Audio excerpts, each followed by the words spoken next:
Hello everyone. I'm glad to see you on my channel. The story I'm going to tell you today is pure. It is true that all the bad things that happen in life happen for a reason. It is said that we can appreciate the good things, the things when they happen to us. I hope you enjoy this story. I wish you a pleasant viewing experience. Jane sat at her desk and twirled a ballpoint pen in her hand. She was terribly bored. She wanted to go home, but she was empty and bored at home. So she could stay at the workplace and pretend to work, so at least there would be no problems with the bosses. But if you ran away from work without asking for leave, you get in trouble. "Why are you so sluggish today?" her colleague and friend Sarah asked Jane, like a sleepy fly, for God's sake. "I am a sleepy fly today," Jane replied. And to prove her point, she opened her mouth wide and yawned. "No orders, nothing to do." "Yeah, it's been a bit slow since New Year's Eve," Sarah said. "The rush is over. Now we'll wait for the start of the election campaign or the promotion of some new company. Maybe we'll be lucky enough to get a bonus. Money's always tight after the new year," said Jane. "I've spent so much money on presents that I think it's time to declare bankruptcy." "Everyone is tight after the new year," said Sarah. "It was a nice bonus before New Year's Eve," said Sarah. "What did you spend it on?" "I bought a trip to Thailand." "You know that," Jane said. "I need a new breath of air after my divorce. I'm so tired of being alone." "But maybe you'll meet someone in Thailand?" Sarah giggled. "By the way, but you can find a traveling companion in advance and there with him to make a fling." "How's that?" "No," Jane waved her head negatively. "I don't want Alphonse, who will hang on my neck for the whole vacation." "Don't judge an ex-husband," with reproach in her voice, Sarah said. "Not all men are Alphonse. On the contrary, you'll save money. If a man will pay half of your expenses out of his own pocket." After John, I can hardly believe that there are men who can spend their own money on women's needs. "They do, don't they?" Sarah laughed. "Of course they do. Look at the movies. They show how beautifully a man can take care of women, heat them, provide them with a trouble-free life." Now it was Jane's turn to laugh. "Are you serious, Sarah? What movie? A movie that shows you that aliens have taken over the planet? Would you believe that? In a movie, it's just a pretty picture. But in reality, nothing like that happens in real life. Men have become like women. They're petty, greedy. You see the hurt tone," she said. "As soon as you mentioned that I called John caring and generous, he immediately ruined it for me." Sarah shrugged. "You chose your own husband. No one forced you to marry a grumpy, greedy bastard." "You make a good point," Jane sighed. She remembered the first day she had met John. It had been her birthday, Jane's 20th birthday. The girl had barely managed to persuade her parents to let her celebrate her 20th birthday at their cottage outside the city. And Jane's older brother promised to look after the company of young people and be fully responsible for them in case of anything. "Chris, you're a real friend." Jane threw herself on her brother's neck. "You have no idea how you're going to teach me. My parents trust you more than they trust me. That's why all my hope was only in you." Chris, who was 3 years older than Jane, he looked at her the way adults usually look at children, with superiority and importance. "You bet, you'll owe me." "Anything," Jane promised. Her brother grinned. "I'll be at your birthday party and my friend will be there." Jane rounded her eyes and made a surprised face. "What friend? Do I know him?" And Chris shook his head negatively. "No, you don't know him. Moreover, I want to warn you right away that my friend will not come just for fun. He will live at our dacha for a while. Parents allowed it so that tonight he will stay overnight, and then he will live as a full-fledged host."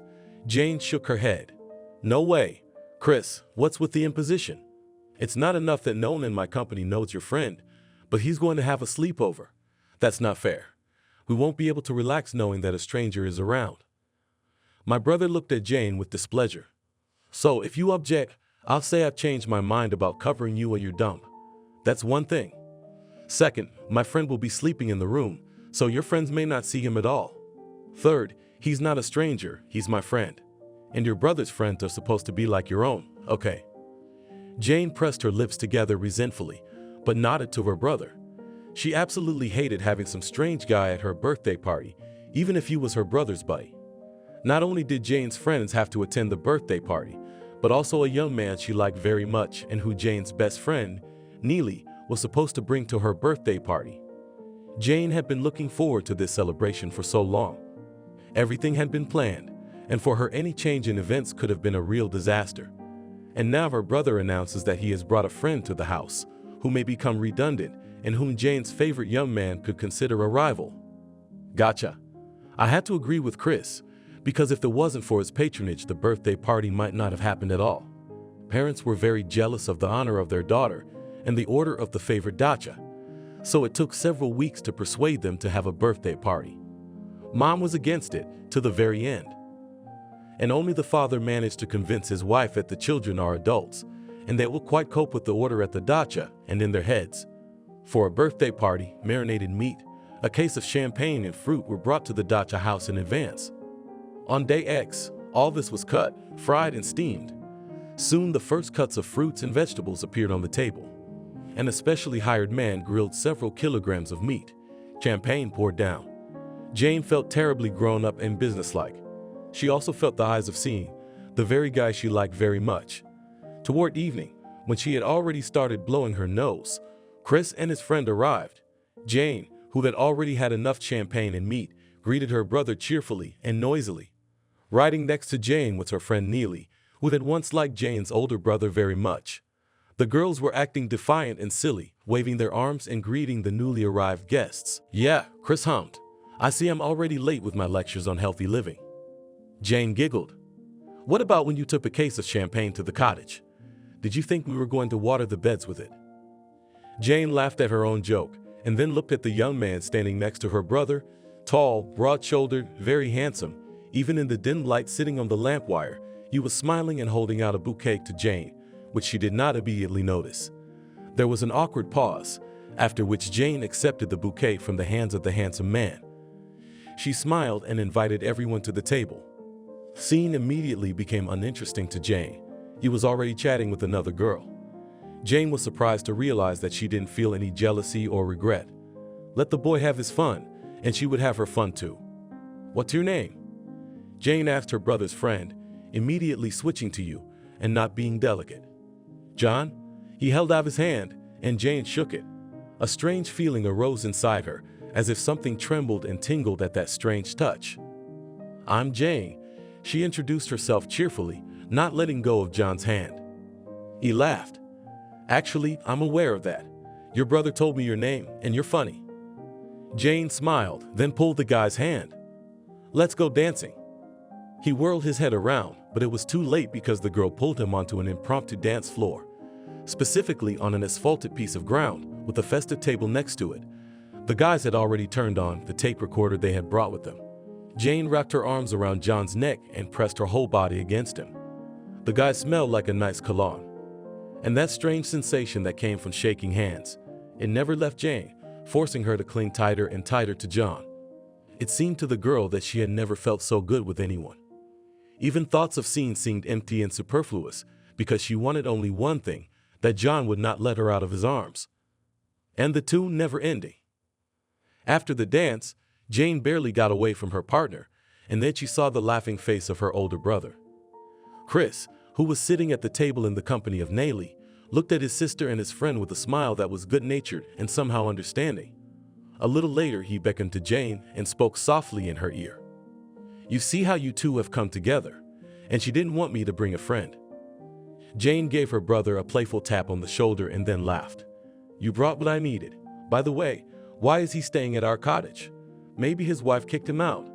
Chris shook his head negatively. "Not his wife, but his mom." Jane looked at her brother in surprise. "Mom, is there such a thing? He said he's 24 years old, he's working. He's a grown-up." And then suddenly it turns out that his mom kicked him out of the house. Jane felt a little bad. Talking to John, she found out that the guy worked at the city pool as a swimming instructor. But about the fact that John, in his 24 years, lived with his mom, he didn't say anything. Chris had been living apart from his parents and sister for 2 years and rented a room in a communal apartment where he periodically brought girls. And Jane was sure that after graduation, every self-respecting former student who found a job should immediately go on a free voyage. Well, not exactly mom kicked her out. Chris corrected himself. Let's just say that John and his mother had a falling out, and he got away from her oppression. Is she a monster? Chris almost giggled. His mom's the provost at our regional state university. An iron woman who eats men for breakfast. Wow, a provost's mom, that's some badass. Jane wanted to take back what she said about not thinking John was mature and self-sufficient, but she didn't have time because she saw one of her classmates sitting down next to the guy. Jane couldn't assume that the guy the birthday girl liked would be attracted to her and immediately threw herself into the fray. Well, stop, she said and tugged on John's arm again. I asked this guy to dance a long time ago, and he promised me one. The classmate was clearly upset that Jane had interfered with their conversation. John, on the other hand, didn't resist. And if the first time he was shy and obviously nervous during the dance, now he was completely calm and even initiated intimacy during the dance, pressed Jane to him, tried to spin her around and laughed merrily. You just saved me from the clutches of that girl, John whispered in Jane's ear as the dance came to an end. She made my ears ring when she talked to me. You're the opposite of her. I don't think you're the opposite of her, and I don't think you're that easy to find. Jane smiled at John after most of the guests had left for town. Chris and John had built a fire, with Jane and her brother John and Nayli seated around it, and another girl whose parents were coming to pick her up. They started telling scary stories, just like when they were kids.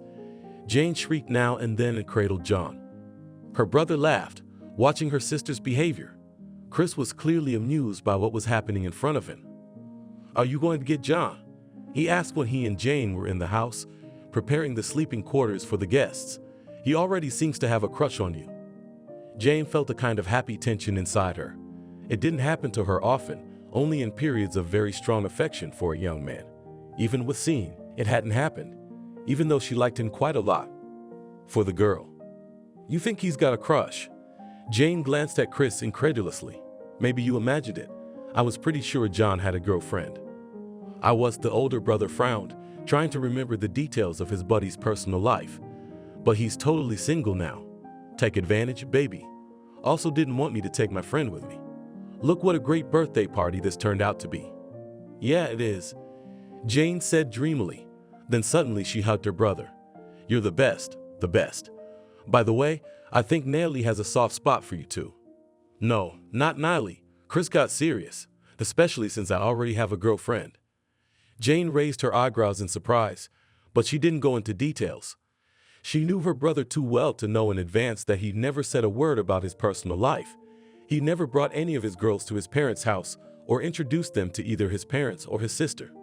Chris was secretive in this respect, did not like to expose his personal life, and scolded Jane when she showed her feelings for the guys in his presence. In John's case, Chris didn't mind. He just laughed as he watched the couple and didn't reprimand his sister. When are you going to introduce her to us? Jane asked curiously. But Chris made a warning gesture with his hand. You know I won't introduce you to any of the girls. Not until I know for sure that she's the one I want to marry. You're a bore, Jane grinned and envied her brother's restraint. She'd always wanted to shout to the world that she was in a relationship, that someone liked her. Her brother was different. Chris didn't tell anyone or anything about his love life, so he was probably a lot happier than his little sister. So no one would have any questions. Chris liked to reason. You got to give them as few questions as possible. You know what I mean, sister? Jane nodded and thought that next time she had a young man, she would keep quiet.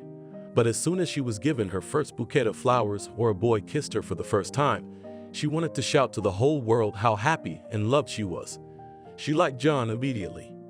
It was worth it just to see his confused face hidden behind the bouquet of flowers that Jane didn't immediately notice. There was something special about John that wasn't in any of the guys Jane had dated before. And for goodness sake, none of her relationships had lasted longer than 2 months. Jane couldn't stand the men's temper and incompatibility of views and interests any longer. And the guys were not satisfied with Jane's nagging and constant complaints that they were doing something wrong. The older brother tried to explain to his sister that in relations with guys you need to be simpler. Guys like simplicity and convenience, and when they get a little brainwashing, they just blend right in. Don't you see that? I don't brainwash anyone angrily, Jane answered, although she realized that her relationships with guys were short-lived because she was the one doing something wrong. Of course, she had guys who cut off the girl's oxygen with their jealousy and self-esteem, but still it was the girl who was most often dumped. Having met John, Jane decided that she would not make any more mistakes of past relationships. Some conclusions she made, lessons learned, so now she was on guard and tried to indulge the guy in everything. The next weekend, when John moved out of the cottage and returned to his parents' house, he called Jane and invited her to a movie. He had called her before that, sent her messages, and the correspondence was so romantic and exciting that Jane sometimes did not sleep at night.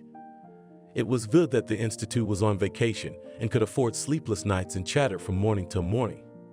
Going to the movies was the first official date of the young people. Jane, who had not seen John since the celebration of his 20th birthday, as it turned out, missed the guy very much, especially his jokes and carefree chatter about everything in the world.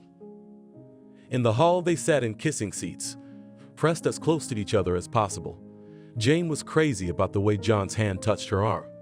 He looked at her every now and then. Jane pretended not to notice his residing gaze. "How did you like the movie?" John asked afterward.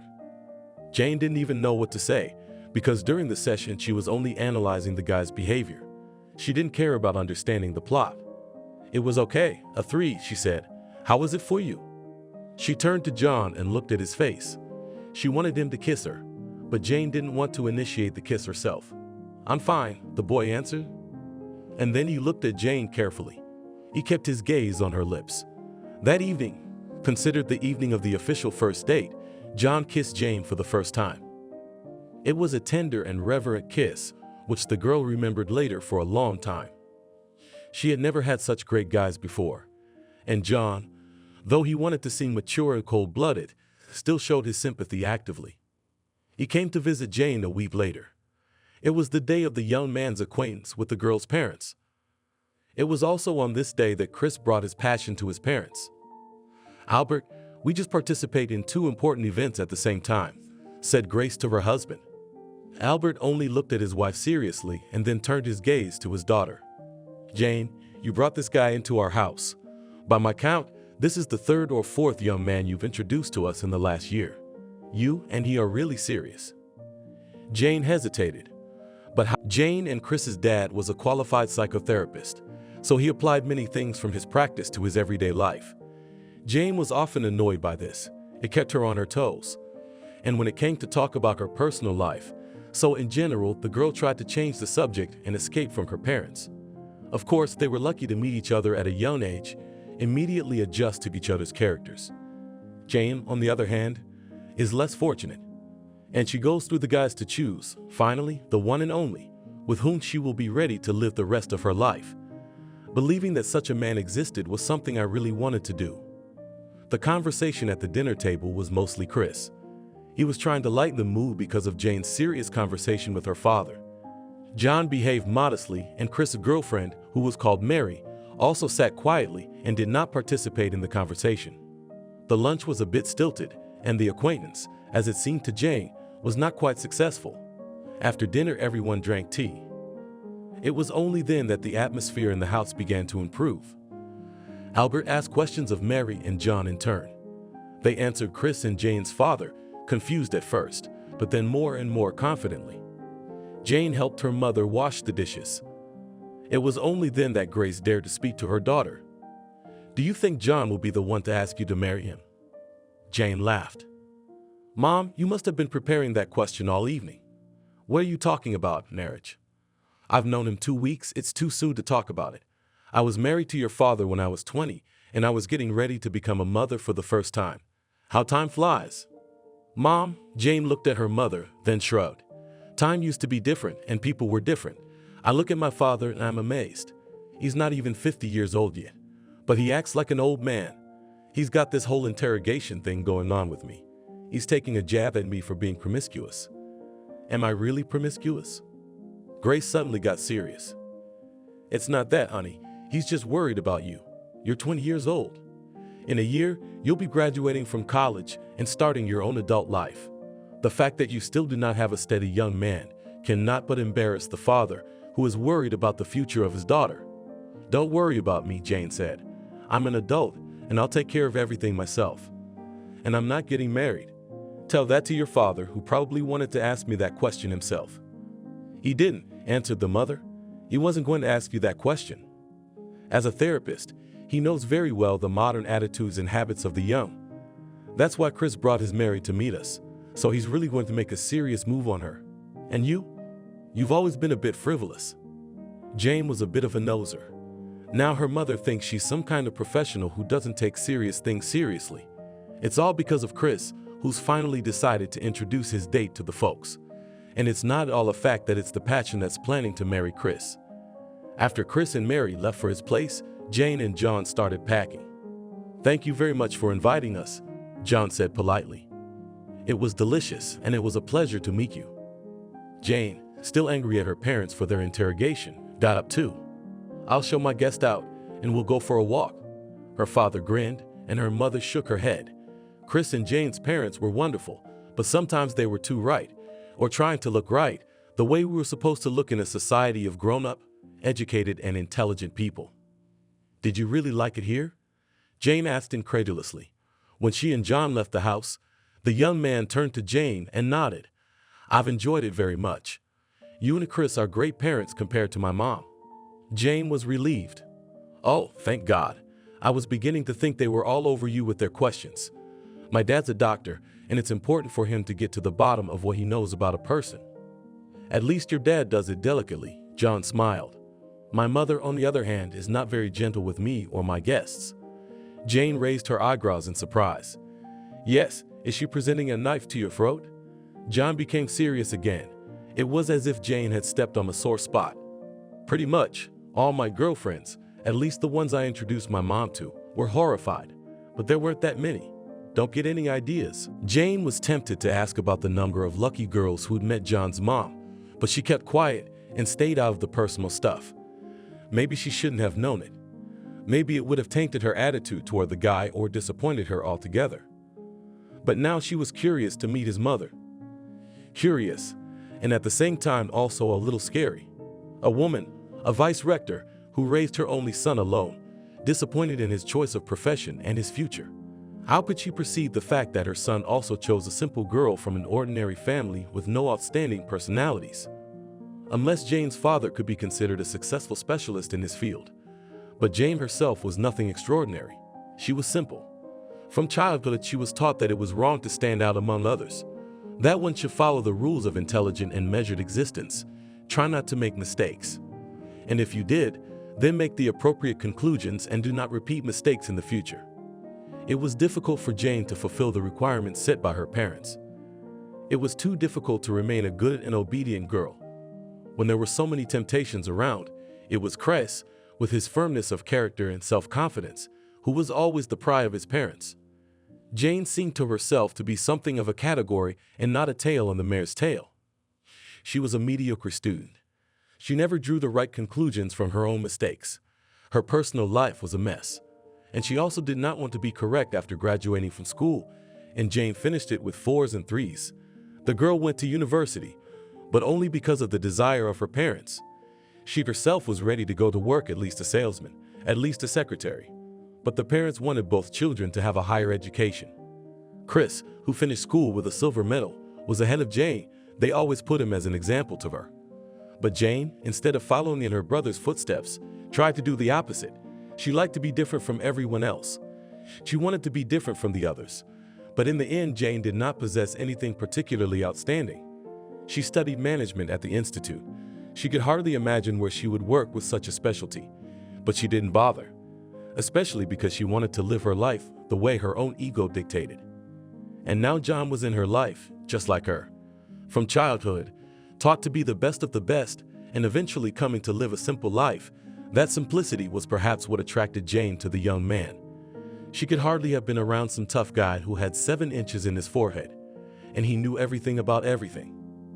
How did you, having a mom with such a position, suddenly became a simple swimming instructor? Jane wondered. This question obviously did not please John, because his face changed immediately. He seemed sour, but he answered the girl's question. "Because I don't want to be like her." "Like what?" Jane asked, not understanding. "Powerful, who thinks she can do anything, deciding everything for others. I live in a cage with her. You know, like an animal at a zoo, fed and cared for, but always wanting to break free." Jane imagined such an animal, and goosebumps ran down her spine. Did John really think that he was like such an animal, which was locked in a cage and fed, and thought that they could decide everything for him? Jane felt a little bad for the guy she liked. She also saw him as the same person she was. "I like you," she admitted a month after they'd met. They continued to see each other. Together they went to the movies and to discos and often went for walks. They called and texted each other all the time. Jane was in a state of euphoria when everything seemed somehow rainbow and happy. And she couldn't help but be happy in such an environment. The end of summer was approaching. She had to start school, but most of her time was taken up by her relationship with John. It also bothered Jane that the boy hadn't introduced her to his mother. Was he trying to keep Jane from being overwhelmed in this way? Or was he more to spare the feelings of a mother who might find out that her son was dating mediocrity? Jane thought about it all the time. She puzzled over it and then tried to calm herself and not give John a hard interrogation. No, she couldn't lose him too with her jerks and recriminations. How many guys had she lost because they were always picking on her? Now she couldn't afford to make that mistake. "I like you a lot too," John confessed to Jane. And she smiled happily. "And I don't think I'd ever been like that before." "And what does that mean?" Jane asked, expecting to hear something more from the young man. "It means that I feel good with you and that I'm happy.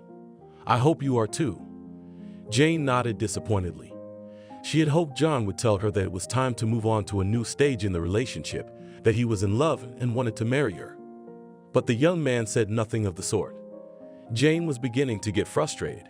She really did not want to lose this guy, but now he seemed to her some kind of a stretch, not capable of serious actions.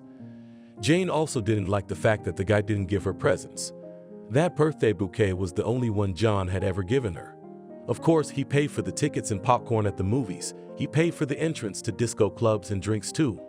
But neither flowers, nor candies, nor cute trinkets, or any more serious gifts the guy did not give her.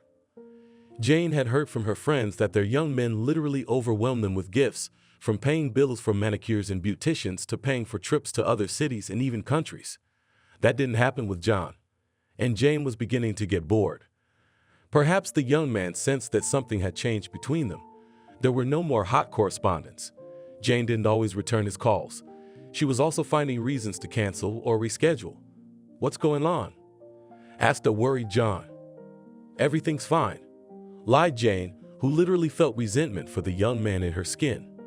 She wanted something more than walking by the pen and tugging at discos. Her relationship with John seemed childish. Even though it was the longest relationship of Jane's life so far, even Chris was surprised that 3 months later Jane and John were still dating. "Has the guy really captured your heart?" Laughing, Chris asked his sister. Jane wanted to take offense, but changed her mind. Chris himself was at the mercy of his Mary. He was going to marry her and then buy an apartment with a mortgage. The money for the down payment was to be given by the young man's parents, and he was very serious about it. "Imagine that," Jane replied, and she wanted to show her brother her tongue, like she used to do when she teased Chris when she was a kid. "Is it hard to believe that I could be in a serious relationship too?" Chris smiled, then gave his sister a pat on the shoulder. "Don't be mad at me. I'm not angry. On the contrary, I'm glad you finally met a decent guy." "Is he really decent?" Jane asked. Chris frowned. "Do you have any reason to suspect John of being unworthy? He's a really great guy. He's got a great personality and ironclad patience." At this point, Chris laughed, and Jane glanced resentfully at his brother again. He tried to tease Jane again and again as if he was putting himself above his sister. Jane was annoyed by this. She resented her brother once again and once again hated herself for her stupid offense. Jane was almost ready to break up with John, when suddenly he made another move, gave her a ring, and he proposed. They dated for a little over a month. They never got intimate, and Jane was bored out of her mind. When she was about to break up with her boyfriend, everything suddenly changed. "What's that?" Rounding her eyes in surprise, Jane asked. She stared at the ring with a small and very beautiful stone, as if she could not believe what she saw in front of her. "This is my marriage proposal. We've been drifting apart lately, and I don't want to lose you at all." Jane couldn't believe her eyes. This guy, who had never given her a gift, never invited her anywhere, and seemed to be saving on Jane all the time, suddenly made such a decisive move. She accepted the ring, twirled it in her hand, and then handed it back to John. What does this mean? He asked fearfully. It means no. Jane smiled, then held out her right hand to him. Put the ring on humanly, it means yes. At that moment, she didn't think about the hasty decision she was making. Chris hadn't even named his wedding date with Mary yet, and Jane had already accepted the ring and agreed to be John's wife.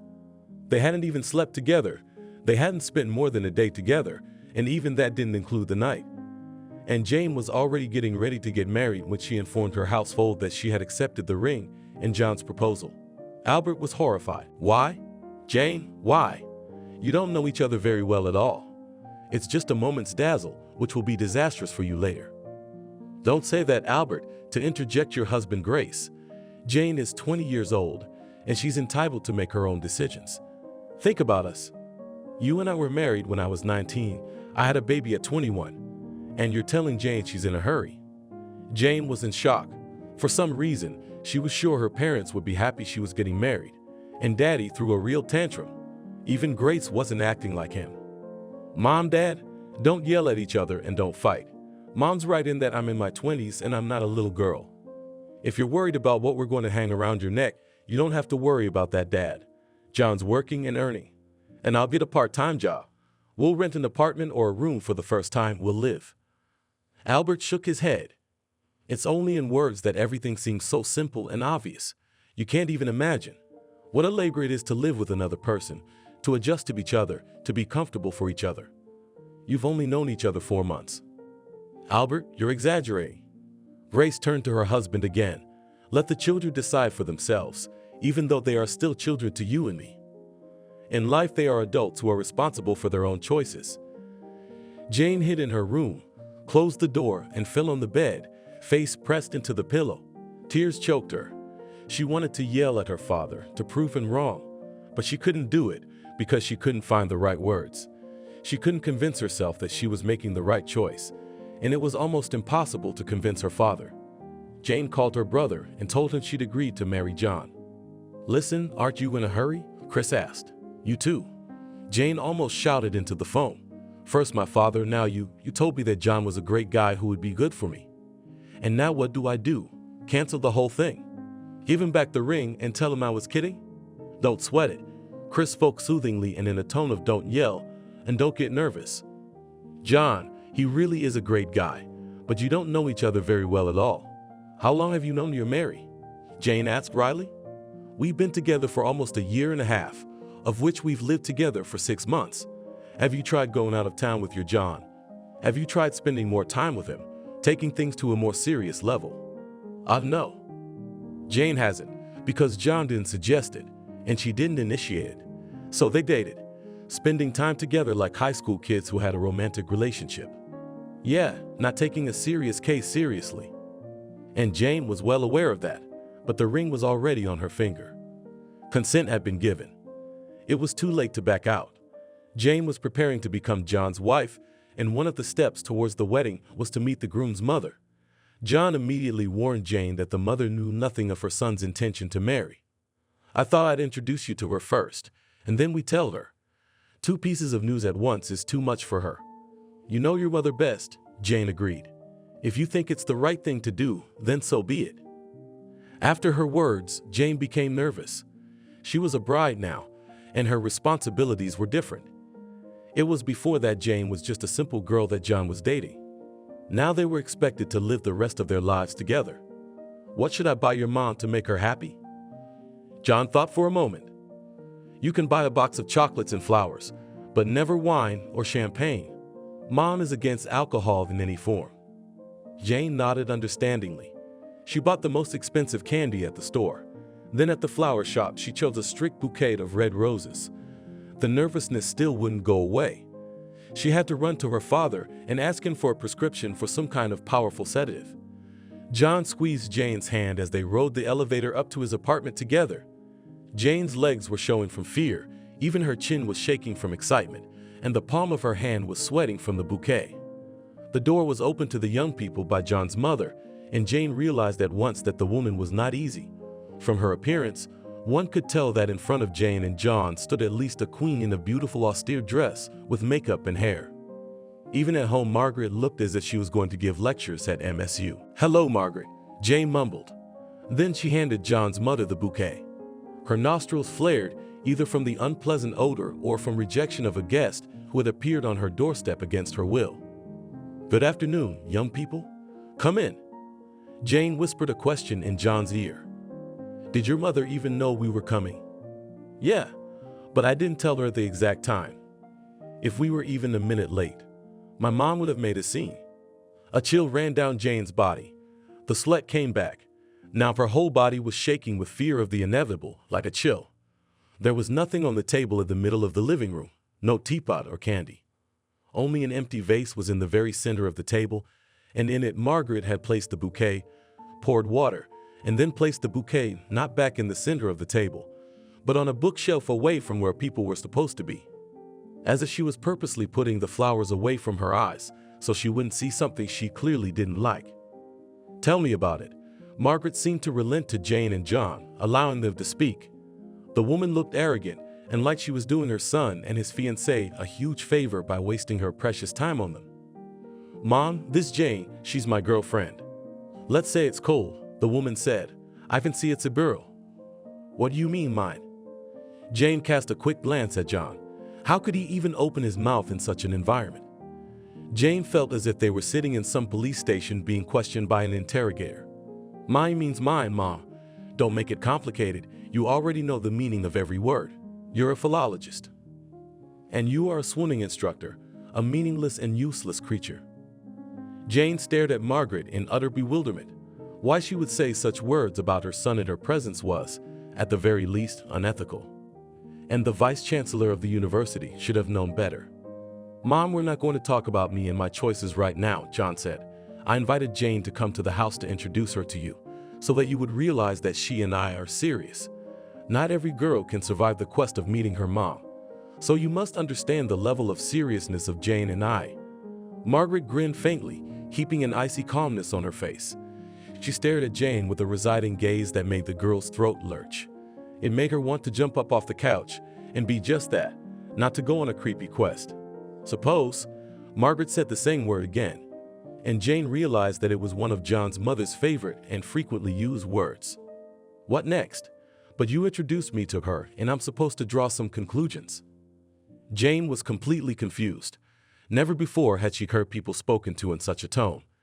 She and John had done nothing wrong to Margaret. On the contrary, they brought flowers and candy. They wanted to get to know each other, talk, have tea. And here they were met with such cold hostility that it was frightening to imagine what might have happened next. John was beginning to get angry. Although Jane knew the guy for only the 5th month, she was already aware of the peculiarities of his behavior. The boy was clearly annoyed. He wanted to shout at his mother, maybe even grab Jane and leave his father's house. But he restrained himself with all his might. "Can you draw any conclusions you want? I proposed to Jane. We're going to get married." "What?" It didn't take long for Margaret to react. She reminded Jane of a huge thundercloud looming over them, ready to turn around and kill them with a discharge. "What's the offer? What are you talking about?" John, meanwhile, remained calm and composed, although Jane was really ready to flee. "I'm not blabbering. I'm telling you that I've proposed to the girl I love. I love Jane and I want to marry her." Jane looked at John fearfully. They hadn't talked about love at all. They had just discussed the occasional liking for each other, but nothing more. Now John was talking about love, and it was as unexpected a turn for Jane herself as it had been for Margaret. "Suppose so," said the woman, confused and almost out of control. "Where are you going to live?" "Not at your place, don't worry." John grinned. Apparently, he'd anticipated the question and was prepared for it. "And where?" "We'll get an apartment or a room. That won't be your concern, Mom." Jane ventured into the conversation, though she knew she was being rather imprudent. "I'll work. We can manage without adult help." Margaret shifted her gaze to the girl again and almost killed Jane with it. "And you don't think of yourselves as adults?" Jane was confused. Of course, she considered herself an adult, but the question caught her off guard. "We do. I meant my parents. They're always more mature than we are." "So you don't think of yourselves as adults?" Margaret tried to catch Jane at any wrong word or answer. She realized that it was useless to argue with the philologist because any word would always be used against her. John's mother was clearly against her. Maybe it was not even Jane herself, but the fact that her son had brought his potential future wife into the house, whose candidacy he had not agreed with his mother in advance. The conversation turned out to be stupid, and after the meeting with Margaret, Jane only had a headache. She left John's mother's house so broken that the only thing she wanted to do was to lie down on the bed and close her eyes. "It's like your mom drained me of all my energy," Jane complained. Instead of answering, John just put his arm around her shoulders and pulled her close. What was there to say when a man who had come to her with good intentions took everything in stride? Jane thought a great deal about the disappointment of agreeing to be John's wife. Yes, she wanted to marry, but did she love her fiancé? To this question, she had no affirmative answer. Jane even decided to go to extreme measures and slept with John to try to awaken some feelings for the young man. However, it was as if there was no trace of what had been at the beginning of their communication. In the meantime, John had found a small apartment in one of the sleeping areas of the city. He rented it and informed Jane about it. She was pleased, but only outwardly. Inside, more and more doubts were appearing every day that she was doing the right thing. Maybe she should have told John all at once, saying, "I'm sorry, darling, but you're not quite what I needed." Jane didn't get any more gifts from him. Everything went back to normal. The guy worked hard and also worked part-time to save money for the wedding. By spring, they filed a registry office and the wedding was set for May 7th. May? Grace looked at her daughter skeptically. "Don't you know the omens? Getting married in May is a lifelong endeavor." "Mom, I don't believe in such nonsense." Jane just waved it away. "Besides, in June I have preparation for final exams, diploma defense, and I will not be to the wedding. After graduation, I'll be looking for a permanent job. So May is the best option to suffer and move on." Her mother looked at Jane with a strange look. "From agonizing is getting married a torment for you?" "Of course it is, Mom. These ceremonies are just bureaucracy. If you don't want to agonize, just take the passports and go to the registry office with John yourself. There would be no guests and no reason to agonize." "Mom, not exaggerating the scale of the tragedy," Jane laughed. "Especially John wants a normal wedding with guests, so let it be what he wants it to be." "How do you want it?" He hadn't thought. Grace was clearly upset about what was happening. She wanted her daughter to be really happy, and Jane was doing things against her will. Jane realized it herself. She didn't want a wedding, but she couldn't tell John about it for fear of upsetting him. The boy had worked so hard for her that she couldn't let him down. And then her older brother, who heard from his mother about her sister's moods, jumped in with his questions. "Jane, you really don't want to get married?"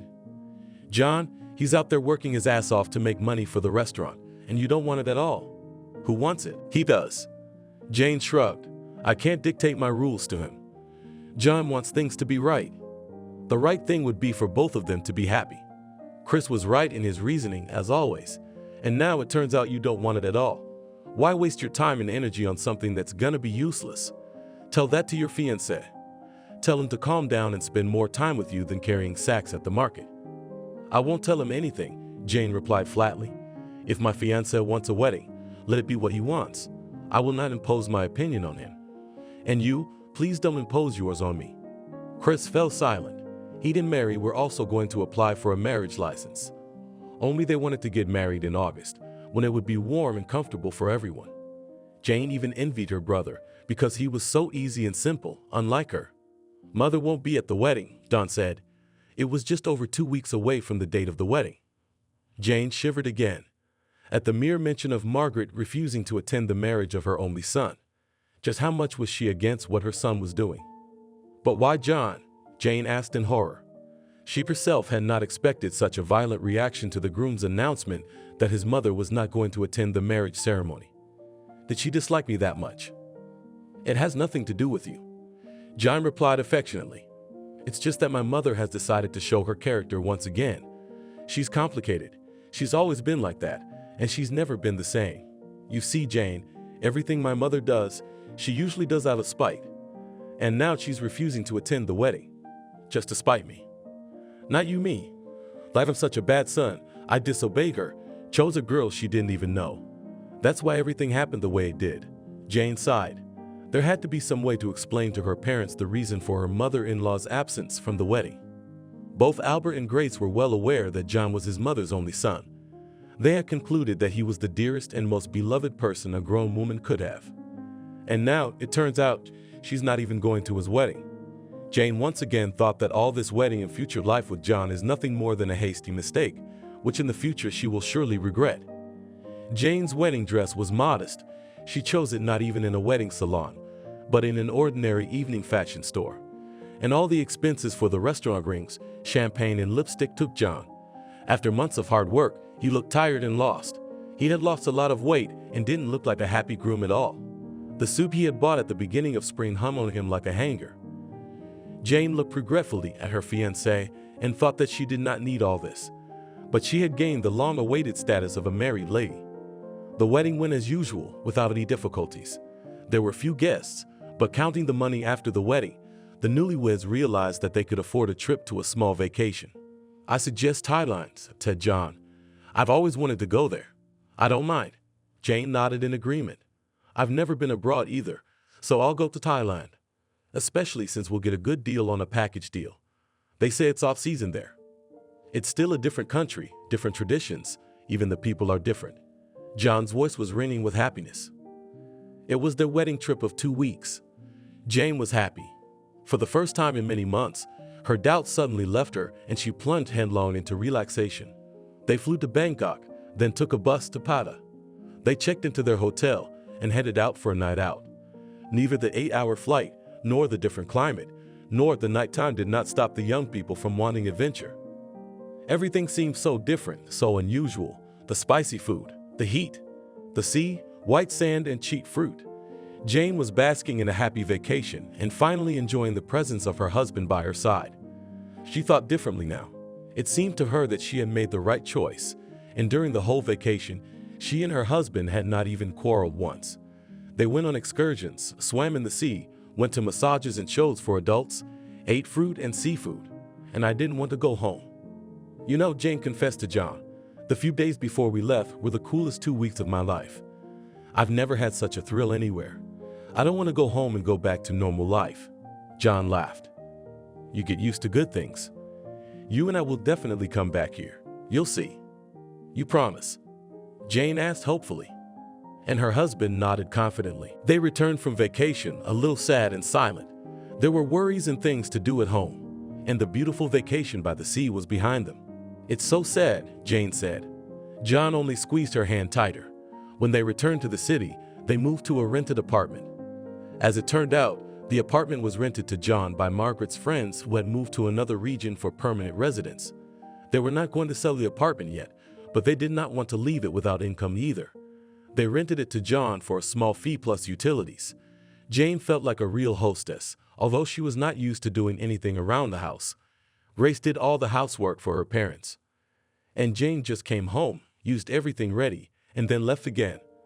Now she had to get used to her new life, which Jane wasn't very good at. John, who was used to cleanliness and always ready breakfast, lunch, and dinner, began to insinuate to Jane that she was not a good hostess. "If you don't like it, do it yourself," the girl replied, and he only sniggered. Jane tried, but her studies and part-time work took up too much of her time. After returning from vacation, to somehow improve her financial situation, the girl went to work at the movie theater as a controller, checking tickets. At the entrance, sometimes working late into the night, but for some reason John didn't want to consider it. "Why not? If I also work, then there is no discount for this," she asked resentfully. "I earn money too, bring it into the house, and you still making my fault that I didn't cook dinner. We always have instant soup and instant noodles in the cupboard. You could order a pizza or buy a couple of pies." "But that's not healthy," John replied, and there was some truth to that. "I understand, but you can have junk food a couple times a week. You can pick up some yogurt or buy a pre-made salad at the store. It'll be healthy and quick. It's expensive." John found an answer. And Jane just kept getting angry at him for being disgruntled. "Do you do anything at home yourself?" she asked. And John began to answer her point by point. Sunday he turned on the faucet. Monday he fixed the shelf in the bathroom, and yesterday he screwed in energy-saving light bulbs all over the house. And that's not counting the fact that he vacuums every Saturday and throws out the trash every day at all. Don't tell me I don't do anything around the house, he said with a smile. Perhaps John wasn't even angry with Jane and didn't think she was really to blame for the small household chaos in their rented apartment. But the girl took everything as if she was being accused of something very terrible. Things changed a bit when it suddenly became clear that Jane was expecting a baby. She was confused in the morning, and she wrote it off on lack of leisure in exams. She wanted to sleep all the time, but the girl was sure that it was also due to the stresses of her studies. Then it turned out that she was late. Realizing this, Jane immediately rushed to the doctor, who confirmed to her that she was in a position. Jane was not happy. She was terrified that they were going to have a baby soon. She was just graduating from college, and a pregnant woman with no experience was unlikely to be hired by any prestigious employer. They had no apartment of their own, and Jane did not want to give birth in rented accommodation, and even without a job. She doubted until the last whether to tell John about her situation, but then she decided to have an abortion. The girl was sure that her husband would insist on her giving birth, and it wasn't that Jane didn't want to give birth. She was afraid. A reasonable, sober look at the realities of their lives. "Jane, are you sure you're making the right decision?" the gynecologist asked, when a pregnant Jane found herself at the doctor's office to ask for chemical abortion drugs. I answered Jane confidently, even though again I doubted to the last whether she was doing the right thing. Just like then, in the case of marriage, Jane was not sure she was making the right decision, and the doctor's scarecrows, which she used as if from the horn of plenty, just to change Jane's mind, very much affected the mental state of the pregnant girl. "Then you need to do an ultrasound, and then you will come to see me again. Take the first pill in front of me, the second pill in 2 days. I'll explain everything to you in detail later. In the meantime, go for an ultrasound because I'm confused about the size of your uterus. Your egg is positive, but your uterus isn't enlarged to the right size." "What does that mean?" Jane asked, looking at the doctor incredulously. "A lot of things. In order to rule out an ectopic pregnancy, you need to make an appointment for an ultrasound and have it done." Jane made an appointment for an ultrasound, but when she got home, she felt sick. Her abdomen ached sharply. Her body was covered with sticky sweat, and Jane almost fainted. John managed to call an ambulance, and the ambulance managed to take Jane to the hospital, where she had an emergency operation. So Jane was left without a baby and without one tube, which halved her chances of motherhood. "Did you know you were pregnant?" her husband asked her when he came to pick Jane up from the hospital. She averted her eyes, lowered them. John understood everything, silently started the car. The car had come into their family solely because of John's part-time job. After returning from the wedding trip, he continued to work as a swimming instructor and also delivered pizzas, and also worked part-time as a loader.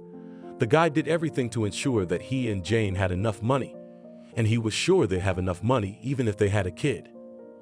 "I'm not so sure about that," Jane replied. "We live in a rented apartment. We have nothing.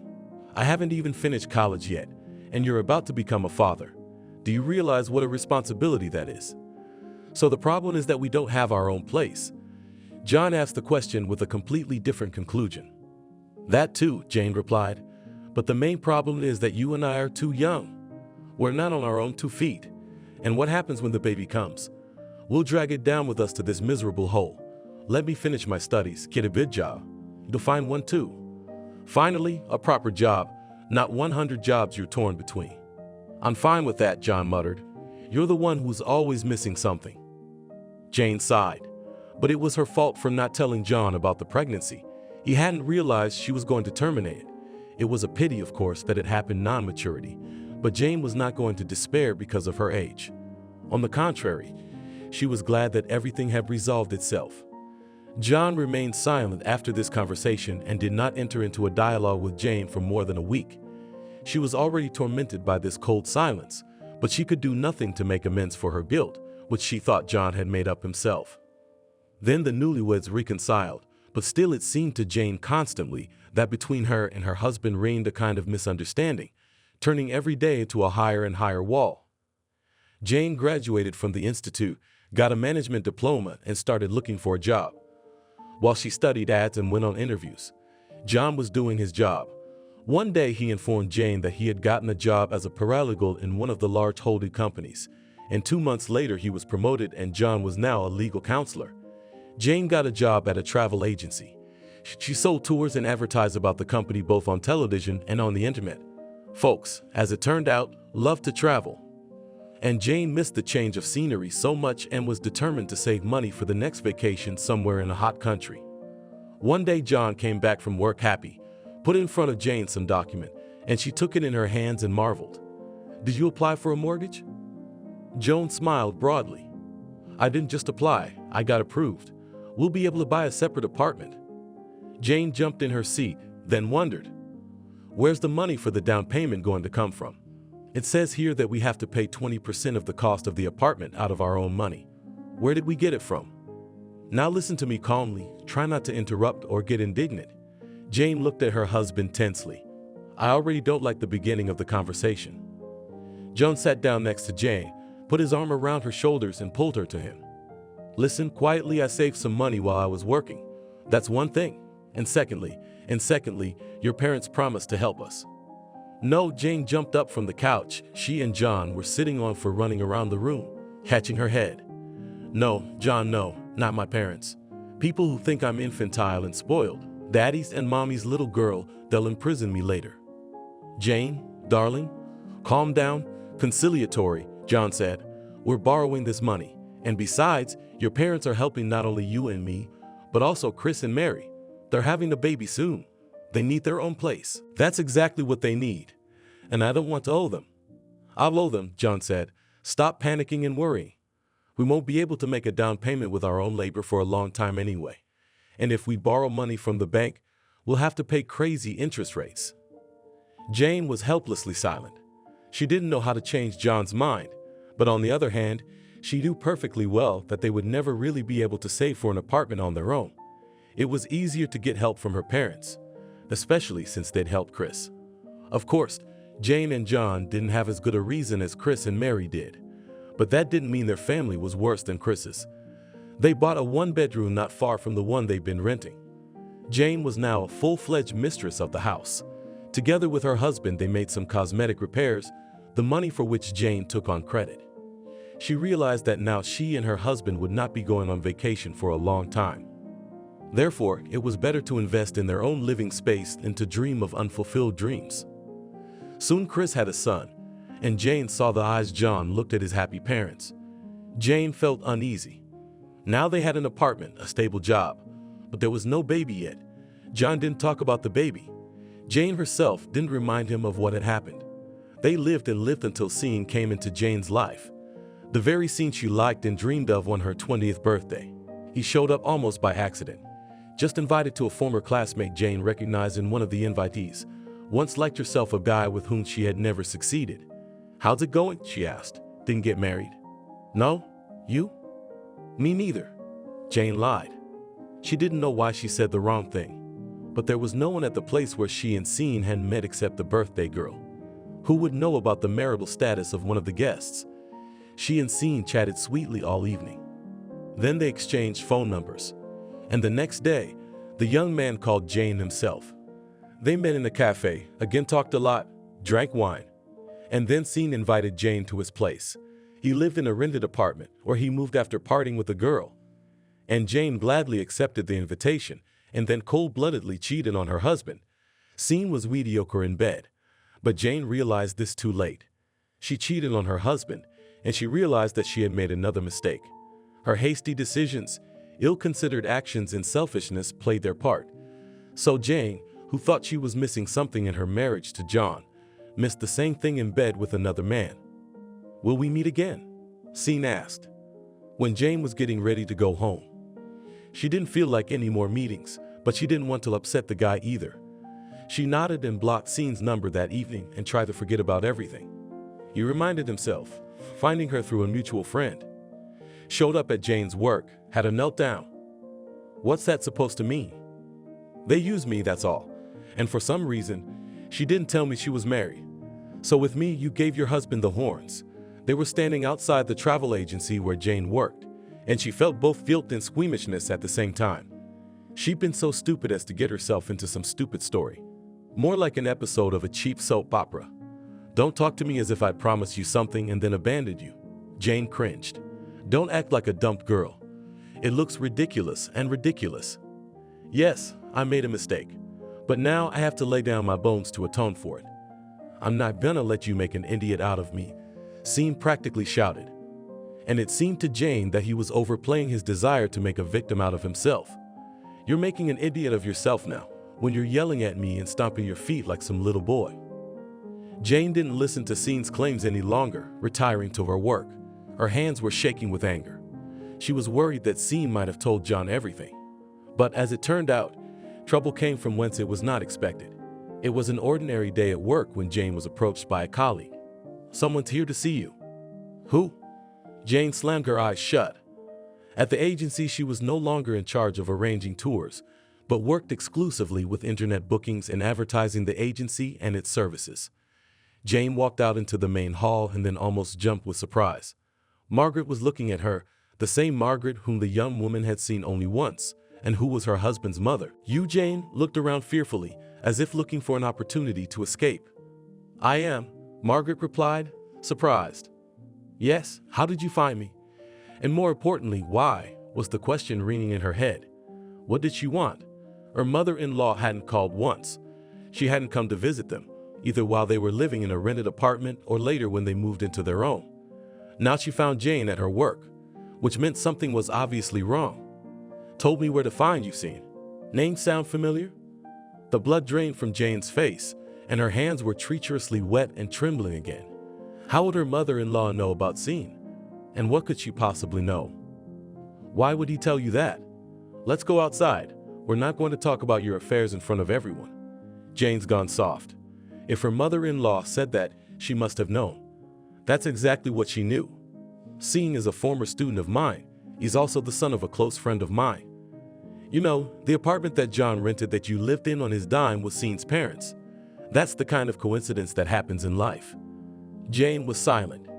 She didn't know how to justify herself or whether it was worth her time at all. The young woman just listened to Margaret and waited for her verdict. What was her mother-in-law inclined to do? It was not yet clear. "What do you want?" Jane asked. "Must you part with my son? My wish remains unchanged." Jane looked at the woman who spoke to her rudely and coldly. "Why would you do that?" "John loves me. Loves me until he finds out about how you hornswoggled him with the son of a friend and his mother. It's a complicated scheme, but you figured it out. If you want, you can tell John about my cheating. Personally, I won't say anything. It's your desire to keep us apart. So you tell him, and the result will be the same. We'll break up. That's what you're trying to do. I'm giving you a chance to break up quietly. Just tell him you don't love him, that you made a mistake marrying him, that you've fallen out of love with him.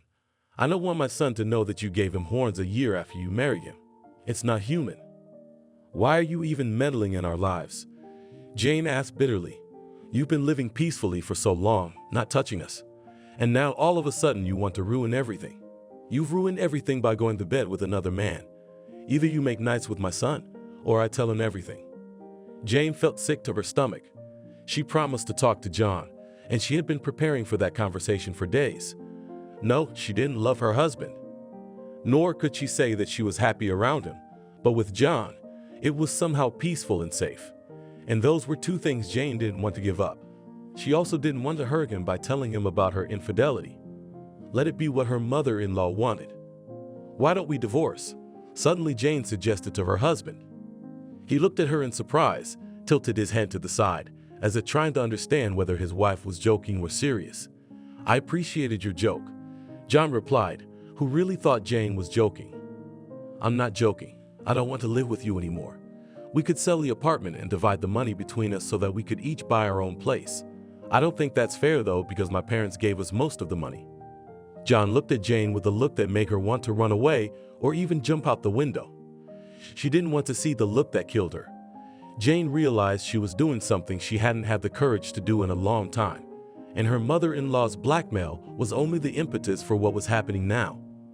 John left the next day, and 2 months later he and Jane were divorced. At first, the young woman had fluttered on the wings.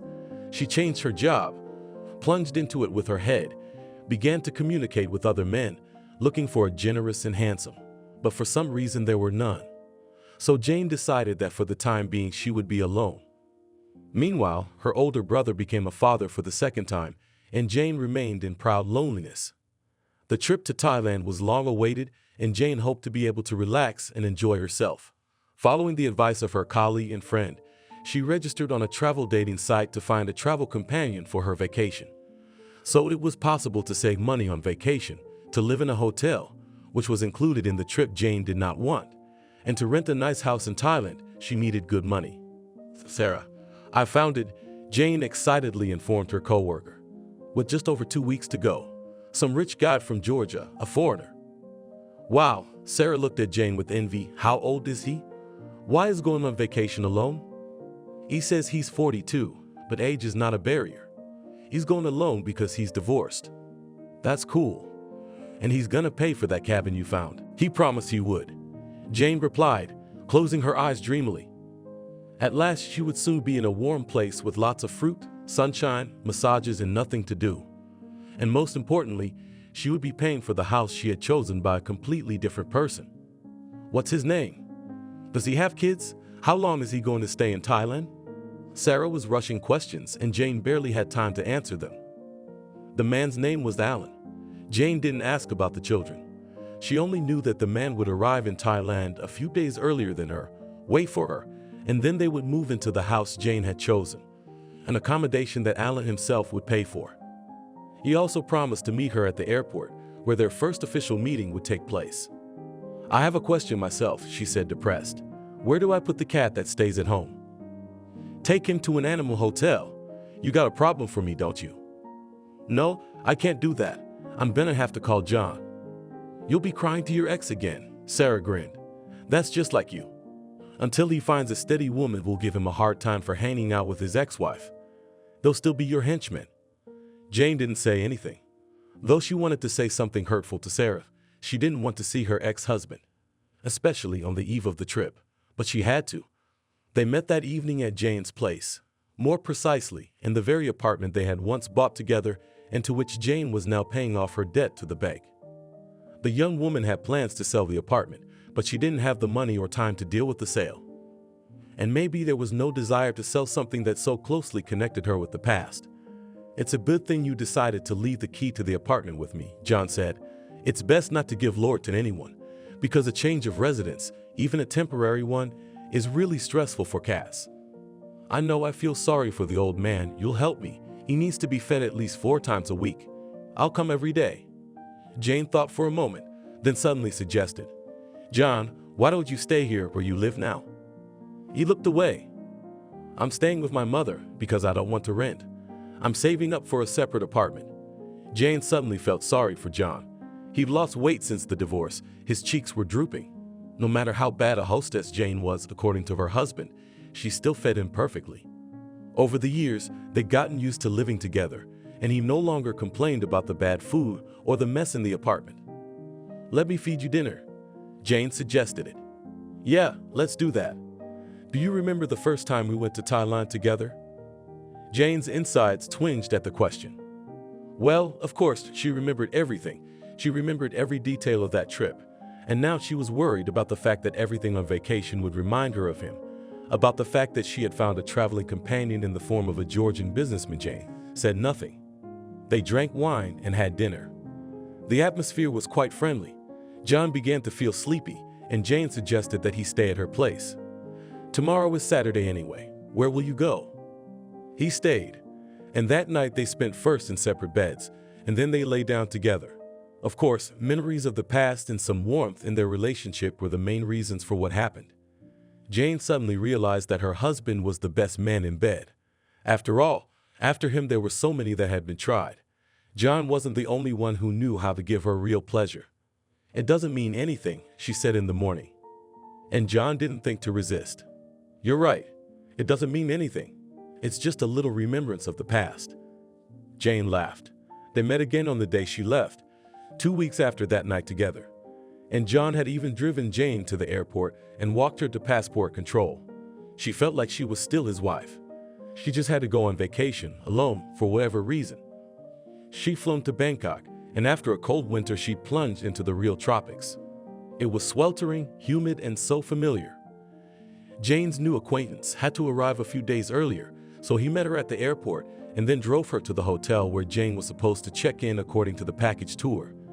Alan was exactly as he had shown Jane in the photograph.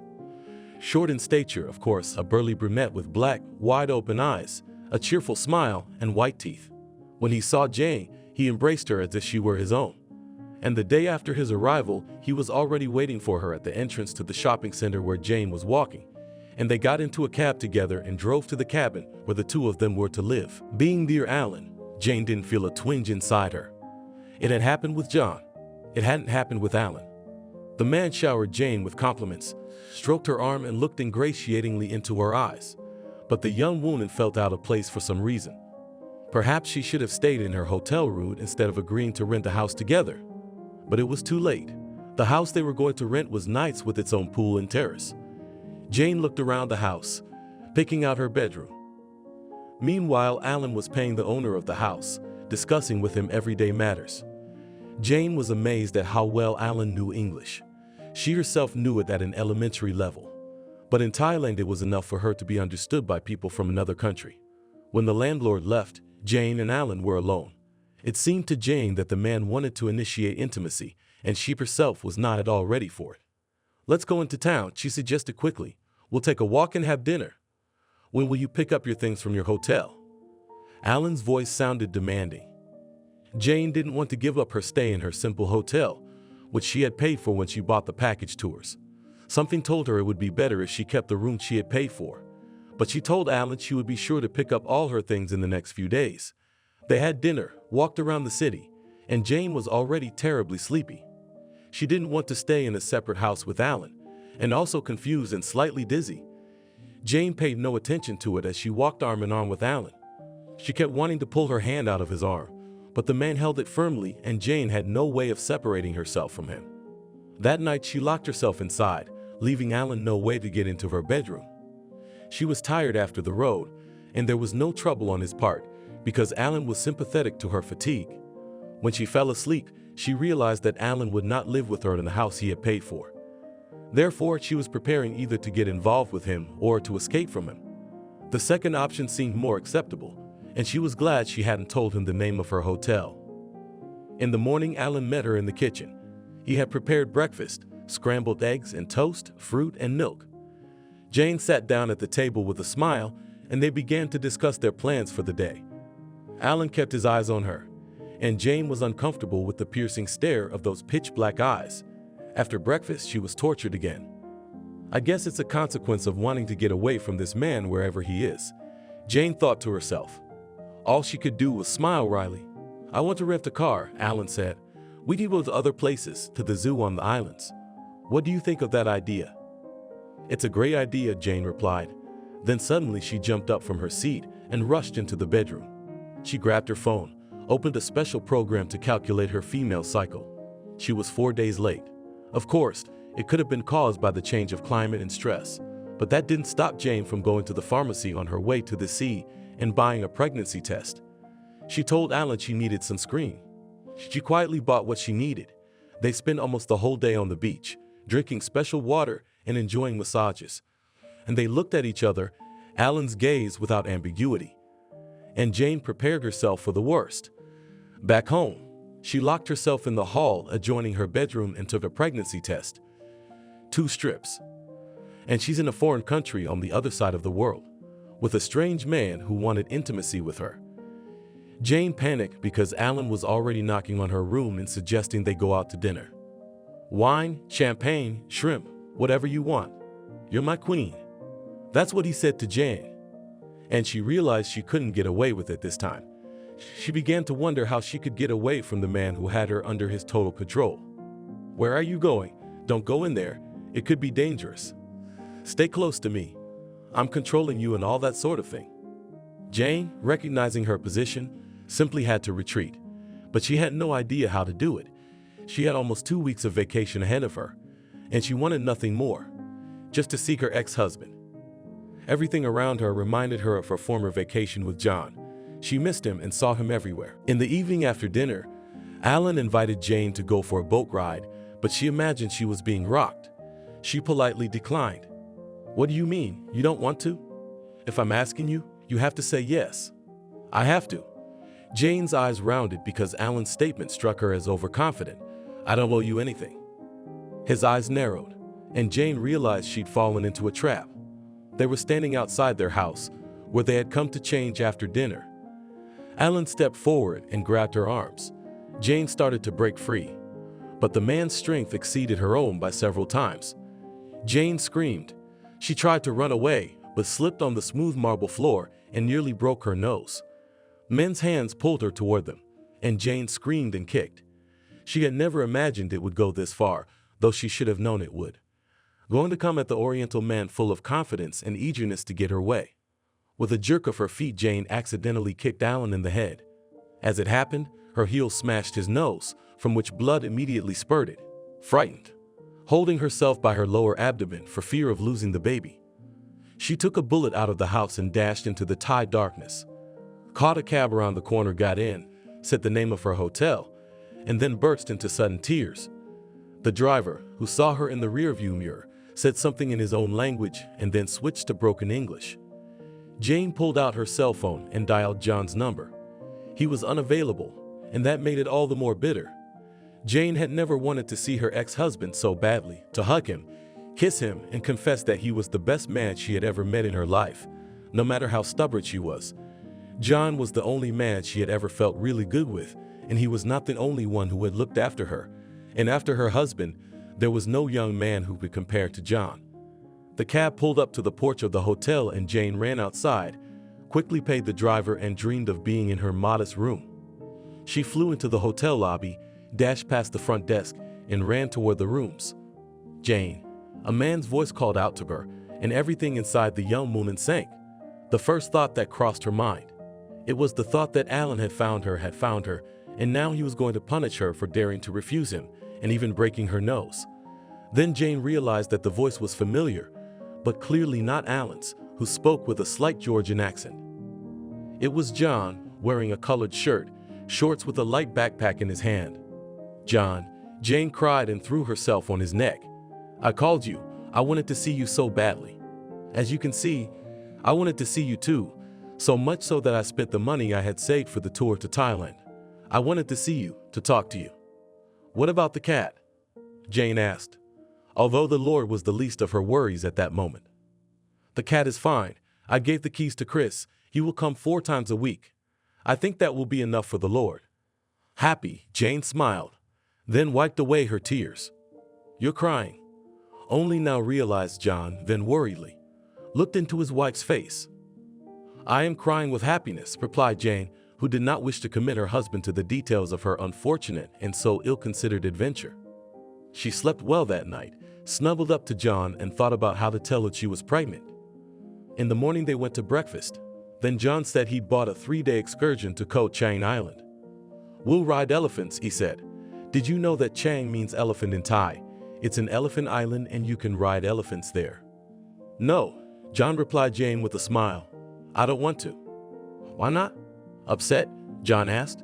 First of all, pity the poor elephants. In the second place, I can't. You can't. Why not? Because I'm 5 weeks pregnant. Remember our date almost 3 weeks ago? It was a success.